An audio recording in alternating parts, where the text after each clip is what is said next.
बिस्मिल्लाहिर्रहमानिर्रहीम। अस्सलाम वालेकुम प्यारे बच्चों, कैसे हैं आप? यकीनन ठीक होंगे, बहुत खुश होंगे क्योंकि आप अपनी गर्मियों की तातीलात गुजार रहे हैं। प्यारे बच्चों, हम उर्दू जमात पंजम का रेमेडी पैक भी साथ साथ मुकम्मल कर रहे हैं, जिसमें आपने आज जिस हासिल ताल्लुम पे काम किया वो था सुनी हुई चीज़ों की तफहीम कर सकें। यानी अगर आप कोई चीज़ सुनते हैं तो उसको समझ सकें, उसकी तफहीम कर सकें। इस QR कोड में दिए गए वीडियो लेक्चर से आपने सीखा कि आप कोई भी वाकया, कोई कहानी, कोई नज़म, कोई बात सुनते हैं तो किस तरह से उसको समझना है, किन उसूलों पे, किन हिदायत पे अमल करते हुए जहन में वो चीज़ें आपने बिठानी है।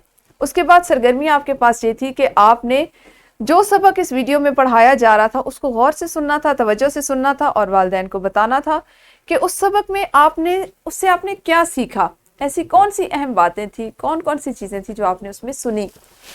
जब आपने अपने वालिदैन से इस पर बात करनी है तो उन्होंने आपकी एक वीडियो बनानी थी और आपकी मुअल्लिमा या आपके मुअल्लिम को व्हाट्सएप ग्रुप में भेजने के साथ साथ हमें भी इस ईमेल एड्रेस पर ईमेल करनी है या इस नंबर पर व्हाट्सएप करनी थी, जो कि यकीनन आप लोग यहाँ तक कर चुके होंगे। हम बात करते हैं कि अगर आप कोई चीज़ सुनते हैं तो उसकी तफहीम क्यों ज़रूरी है। बाज़ औक़ात इतना वक्त नहीं होता कि आपको जो हिदायत दी जा रही है, आपको जो चीज़ समझाई जा रही होती है, आपको वो लिखने के लिए कहा जाए या लिख कर आपको अपनी याददाश्त में महफूज करने के लिए कहा जाए। तो उसके लिए ज़रूरी क्या होता है कि आप हर वक्त अपनी तमाम हिस्सों को बहुत तेज़ी से इस्तेमाल करें। अगर आप सुन रहे हैं तो आपके सुनने की सलाहियत इतनी तेज़ी से इस्तेमाल हो रही हो कि आप ना सिर्फ सुन रहे हो बल्कि उसके साथ साथ उसको ज़हन में महफूज कर रहे हो, उसका मतलब भी समझ रहे हो और उसके मुताबिक जो भी अमल या रद्द अमल आपने जाहिर करना है उसको भी कर रहे हो। आप चूंकि बड़े हो रहे हैं, आपके जहन में वुसअत आ रही है, आपकी सोच में वुसअत आ रही है, तो ऐसी चीज़ों को सीखना, उन पे अमल करना बहुत ज़रूरी है।